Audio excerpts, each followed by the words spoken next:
Sir, যে খুনি আপনাদের মৃত্যুর হুমকি দিচ্ছে উনি নাকি তার সন্ধান দিতে পারবেন, তাই আপনার কাছে নিয়ে এসেছি। তাই নাকি? তা দাঁড়িয়ে আছেন কেন? আসুন, বসুন। আপনাকেই তো আমার প্রয়োজন। আল্লাহ আপনার হায়াত বাড়িয়ে দেখ। বলুন, কে সেই খুনি? কোথায় তাকে পাওয়া যাবে? তার ঠিকানা কি?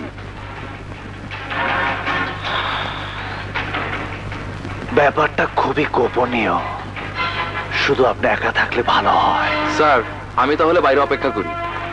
ঠিক আছে, তুমি যাও।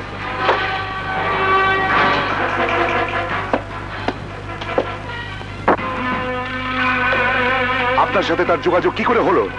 মৃত্যুর সময় যখন ঘনিয়ে আসে তখন আজরাইলকে ডেকে আনতে হয় না, আজরাইল নিজেই চলে আসে।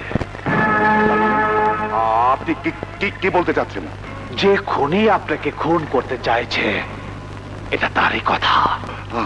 আচ্ছা। বিজয়, পুলিশ ডিপার্টমেন্টে তুমি অত্যন্ত সাহসী ইন্সপেক্টর, এর জন্যই তোমাকে আমি ডেকেছি।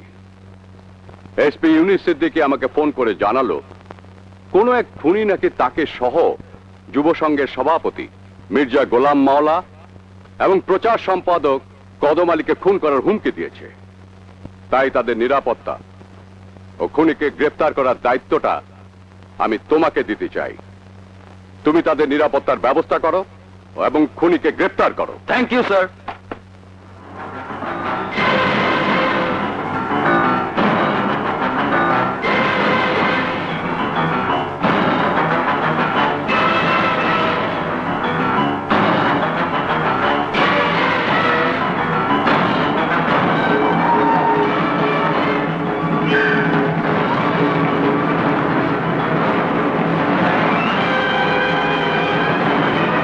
জি স্যার, ইন্সপেক্টর বিজয় বলছি।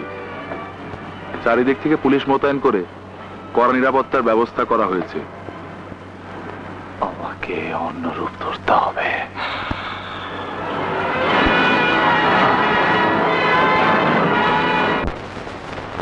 কোনো পোস্ট লাগবে না। ওভার।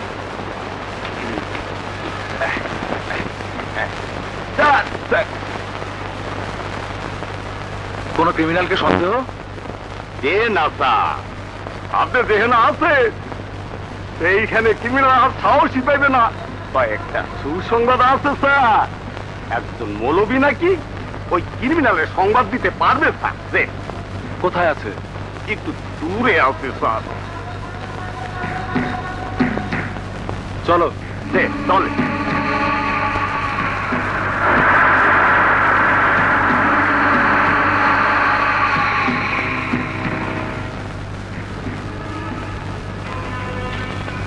আল্লাহ তোমার মঙ্গল করুন। বলুন, আপনি কি বলতে চান? যা বলার আমি এসপি সাহেবের কাছেই বলবো। খুনি সম্পর্কে আপনি যা জানেন তা আমাকে বলতে আপত্তি কিসের?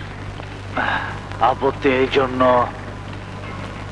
পুলিশ ডিপার্টমেন্টে এমন কিছু লোক আছে যাদের সাথে খুনির চোখ সাজস। আপনি আমাকে বিশ্বাস করতে পারেন। বিশ্বাস? আমি আল্লাহ ছাড়া কাউকে বিশ্বাস করতে পারি না। আমি কি এসপি সাহেবের সাথে দেখা করতে পারবো? ঠিক আছে, দেখা যখন করতে পারবো না তখন চলেই যাচ্ছে। দাঁড়ান।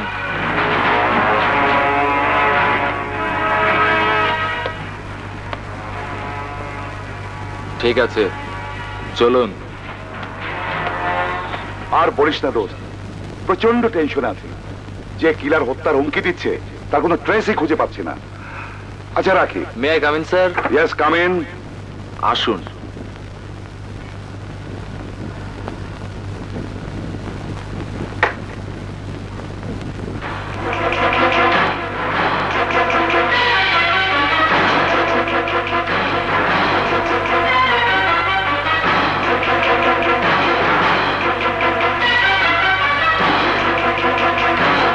স্যার, যে খুনি আপনাদের মৃত্যুর হুমকি দিচ্ছে উনি নাকি তার সন্ধান দিতে পারবেন, তাই আপনার কাছে নিয়ে এসেছি। তাই নাকি? তা দাঁড়িয়ে আছেন কেন? আসুন, বসুন। আপনাকেই তো আমার প্রয়োজন। আল্লাহ আপনার হায়াত বাড়িয়ে দেখ। বলুন, কে সেই খুনি? কোথায় তাকে পাওয়া যাবে? তার ঠিকানা কি? ব্যাপারটা খুবই গোপনীয়, শুধু আপনি একা থাকলে ভালো হয়। স্যার, আমি তাহলে বাইরে অপেক্ষা করি। ঠিক আছে, তুমি যাও।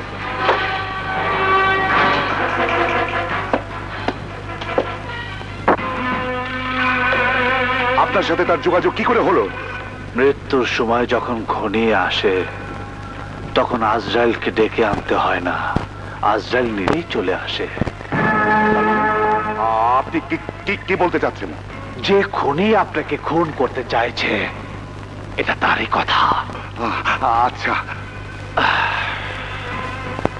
দেখুন তো মনে করতে পারছেন কিনা, আজ থেকে বহু বছর আগে রাস্তা থেকে একটি ছেলে আপনার কোমর থেকে ঠিক এমনি ভাবে পিস্তল ছিনিয়ে নিয়ে তার ভাইয়ের খুনের বদলা নিতে চেয়েছিল। যাদেরকে খুন করতে চেয়েছিল তাদের কাছ থেকে ঘুষ খেয়ে উল্টো সেই ছেলেটাকে ফাঁসি দিয়েছিলেন। দেখুন তো মনে করতে পারছেন কিনা? হ্যাঁ, মনে আছে। সে এখন কোথায়?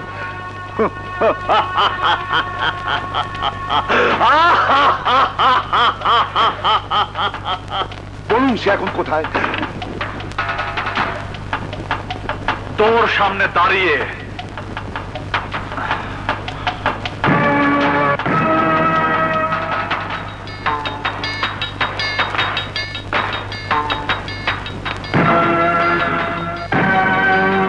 এই পবিত্র পোশাক জাতির আমানত।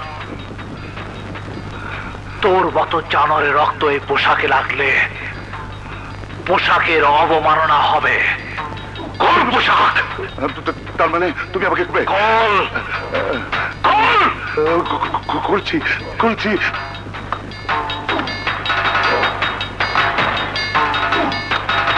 কলমা পর কলমা। তার মানে তুমি আমাকে কোন করবে? হ্যাঁ, তাই করব,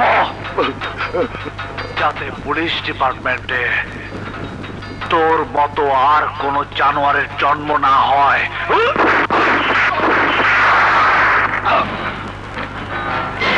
স্যার, দরজা খুলুন! স্যার, দরজা খুলুন! স্যার, দরজা খুলুন!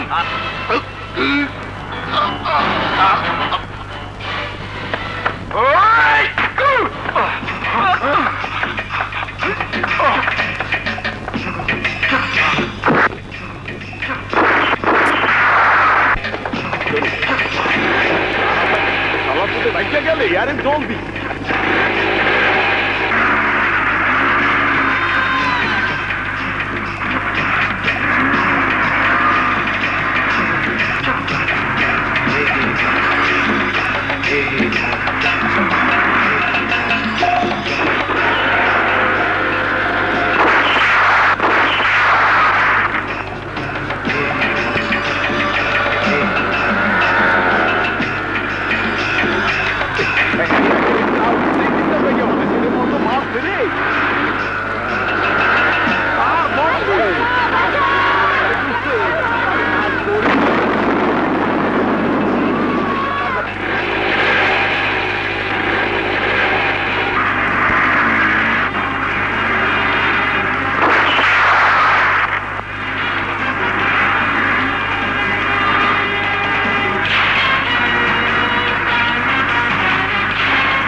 স্যার জীবনে ক্রিমিনাল দেখছি মেলা, এটারে সুন্দরবনের বাঘ মনে হইলে। ও সারাপ। Yes sir.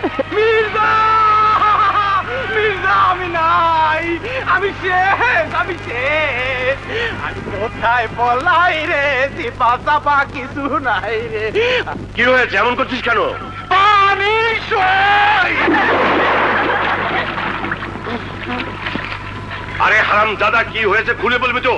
আমি আগেই কইছিলাম আমারে বিয়ে করাইয়া বিদেশে পাঠাইয়া দাও, বিয়েও করাইলা না, আওলাদ পয়দা করলাম না, মইরা গেলে কান্দনের মানুষ নাই। এই হারামিটাকে টেনে উঠা তো, যা। পানি নিরাপদ, আমি পানির মধ্যে ডুবে থাকবো, পানিতে গুলি লাগবো না, আমি পানির মধ্যে ডুবে থাকবো। আরে টেনে উঠা। না উঠুন না, যে পুলিশ মারতে পারে সে আমার ঘরে মারতে কতক্ষণ? পুলিশ মারতে পারে মানে? ওই হারামির বাচ্চা এসপি রে মাইরা ফালাইছে। কি এসপি কে মেরে ফেলেছে? আমার শিরা উপর শিরা সব ঠান্ডা হয়ে আসছে, আমার নাকের মধ্যে অ্যাম্বুলেন্স লাগাও। ওই হারাম দাদা, নাকের মধ্যে কেউ অ্যাম্বুলেন্স লাগায় নাকি? না, আমার অ্যাম্বুলেন্স দিয়ে হাসপাতালে নিয়ে নাকের মধ্যে অক্সিজেন লাগাও। আমি না। তো ভুল কাজটি আমি তোমার কাছ থেকে আশা করিনি। তোমাকে আমি আগেই বলেছিলাম, খুনি যে 3 জনকে মারার হুমকি দিয়েছিল তার মধ্যে এসপিও ছিল। অপরাধ ক্ষমা করবেন স্যার, বাংলাদেশে 12 কোটি লোক থাকতেও ওই খুনির টার্গেট এই 3 জনের উপরে কেন? স্যার, আমার মনে হচ্ছে এর মধ্যে কোনো রহস্য লুকিয়ে আছে। থাকতে পারে। তুমি এক কাজ করো, এসপির খুনের সংবাদ পেয়ে কদমালির অবস্থা আশঙ্কাজনক, আইডেল ক্লিনিকে ভর্তি হয়েছে। ক্লিনিকের চারিদিকে কড়া নিরাপত্তার ব্যবস্থা করো। রহস্য যদি লুকিয়েই থাকে তাহলে কদমালির থেকে উদ্ধারের চেষ্টা করো।